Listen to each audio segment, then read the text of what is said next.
ভগবাননগর গ্রাম পঞ্চায়েতের ২ নং এবং ৩ নং ওয়ার্ড এলাকায় এক মাস ধরে পানীয় জলের সংকট চলছে। গ্রামবাসীরা স্থানীয় পঞ্চায়েত সহ সংশ্লিষ্ট দপ্তরের আধিকারিকদের জানানোর পরেও পানীয় জল সরবরাহ স্বাভাবিক না হওয়াতে সোমবার কৈলাসহর ধর্মনগর জাতীয় সড়ক অবরোধ করে বিক্ষোভ প্রদর্শন করে গ্রামবাসীরা। জাতীয় সড়ক অবরোধের ফলে নিত্যযাত্রী সহ পথচারীরা নাজেহালের শিকার হচ্ছেন।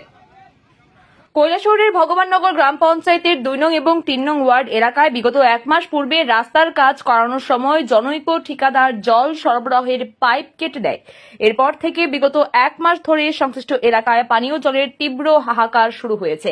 গ্রামবাসীরা পানীয় জল সরবরাহ স্বাভাবিক করার জন্য স্থানীয় পঞ্চায়েত কর্তৃপক্ষের সাথে আলোচনা করলেও পঞ্চায়েত কর্তৃপক্ষ পানীয় জল সরবরাহ স্বাভাবিক করার জন্য কোনো ধরনের পদক্ষেপ নেয়নি বলে অবরোধকারী গ্রামবাসী অভিযোগ করেন।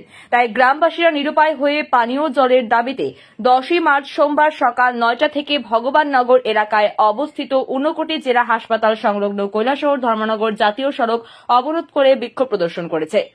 অবরোধের দুপাশে জাতীয় সড়কে শত শত গাড়ি আটকে ছিল। অবরোধ চলাকালীন স্থানীয় বিজেপি দলের নেতা বিজিত দেবনাথ এবং বিজেপি দলের পঞ্চায়েত সদস্য কালী কৃষ্ণ ভট্টাচার্য জানান যে সংশ্লিষ্ট দপ্তরের আধিকারিকদের সাথে আলোচনা হয়েছে। কিছুক্ষণের মধ্যে দপ্তরের পক্ষ থেকে গাড়ি দিয়ে এলাকায় পানীয় জল সরবরাহ করা হবে এবং খুব শীঘ্রই পাইপ সংস্কার করে দেওয়া হবে। আমরা জানাইছি পঞ্চায়েত প্রধান সভাইরে জানাইছি, ডিপার্টমেন্ট জানাইছি, কেউ আমাদের জল দেয় না। আজকে প্রায় মাসের কাছাকাছি আমরা জল পাই না। এর কারণে আমরা কেন রাস্তা অবরোধ করছি। কয়টা থেকে কেন রাস্তা অবরোধ চলতেছে? 9টা থেকে।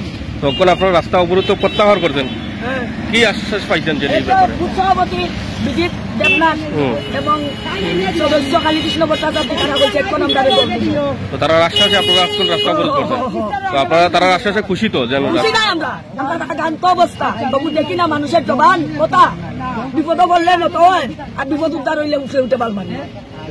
জল না থাকে মুখ্যমন্ত্রীর গীতা এটা খেয়াল নাই। আমরা চকলেটটা চুলিয়া মুখটো করিবার আগে ট্যাক্স দেই, আর তাই নিয়ে রাখালে গীতা ইভিএমে জিতায় না মানুষের জিতায়। মানুষের কি দরকার আছে না নাই? মানুষের জল দিতে পারতেছে না এই সরকার। আর নটঙ্গিয়া পঞ্চায়েত বানাইছে বিজেপি আর কংগ্রেস মিলিয়া।